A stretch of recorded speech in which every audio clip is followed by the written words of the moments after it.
Hi, welcome to Amy's Book Nook. This is the channel where I get to recommend books that I love and that I hope you love as well.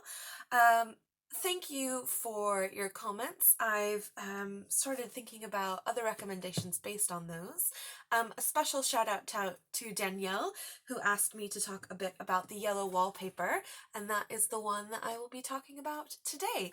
I don't really like this cover, so I will recommend that you use a different edition. You'll want an edition that has a really good either afterword or introduction to put Gilman in context, because she's such a fascinating writer. But luckily, those are not hard to come by. Usually most publishers will include a thoughtful introduction. A few bits and bobs about Charlotte Perkins Gilman. She is an American writer. She also wrote and lectured for social reform. So she has a piece entitled Women and Economics, which came out in 1898. But currently, she's probably best known for her work, The Yellow Wallpaper, which was originally published in 1892, sometimes referred to as a short story, sometimes referred to as a novella. It's been adapted onto film and onto stage, and it's a really fantastic narrative.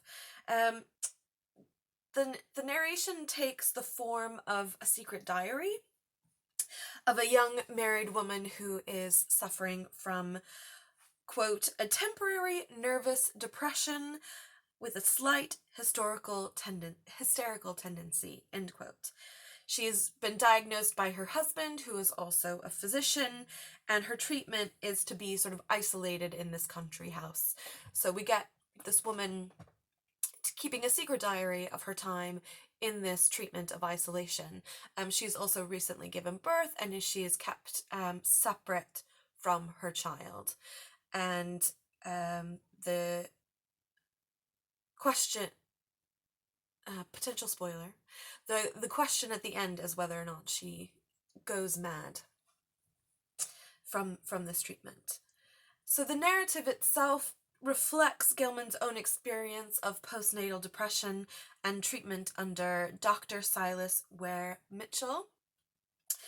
So on the level that we can look at literature as reflecting history, this is a great example of a woman narrating, using the tool of literature to explore the context she found herself in. But despite all of its adaptations, I think it's really worth reading as it is, as a piece of literature. It's a masterpiece of first-person narration with a potentially unreliable narrator, and really exposes a lot of power dynamics in the Victorian domestic space. So phenomenal to read on its own. As a bit of a side note, another piece of hers that I particularly like is called Herland.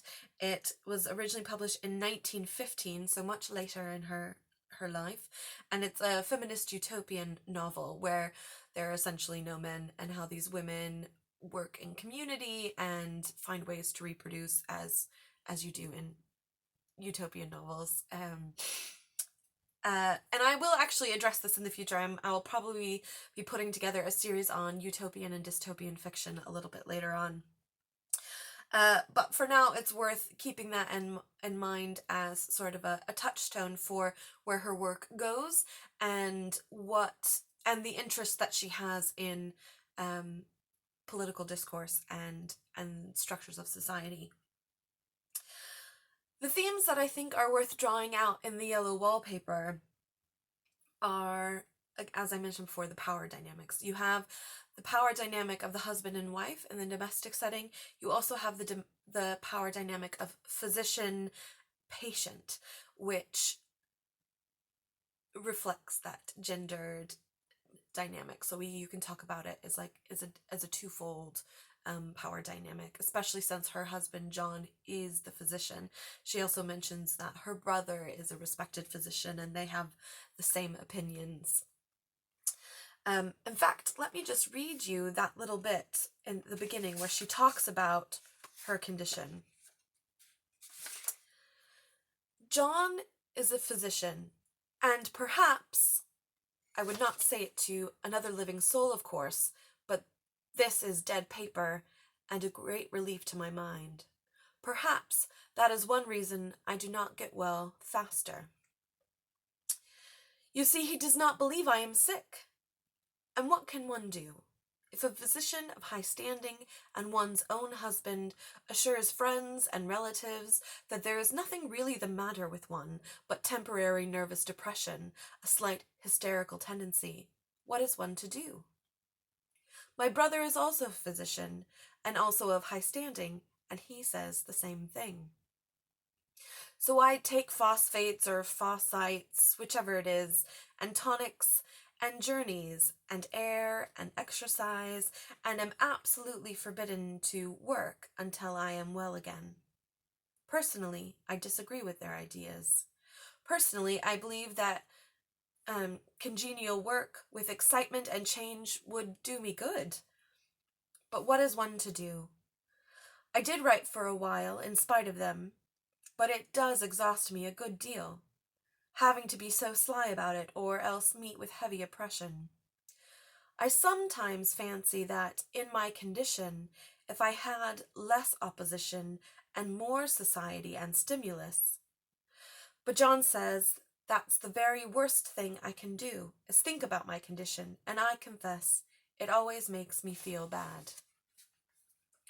So we have this tone of resistance, but also this acquiescence that I think is in tension in the work. But also we can see the sort of the double role of the husband physician, the double element of the power dynamic, in just those paragraphs at the very beginning of the piece. For me, another thing to bring out is madness versus rationality. So the physicians are considered to be of high standing and well educated, and therefore their knowledge sort of trumps over hers. And I think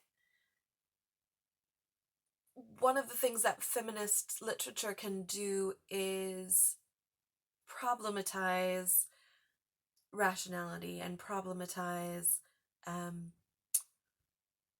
a way of knowing that assumes male privilege. And one of the feminist critics that I think really speaks well to this is Elaine Showalter.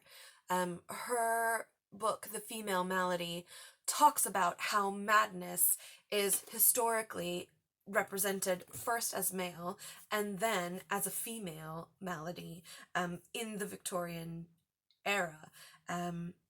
So she looks at 1830 to 1980s.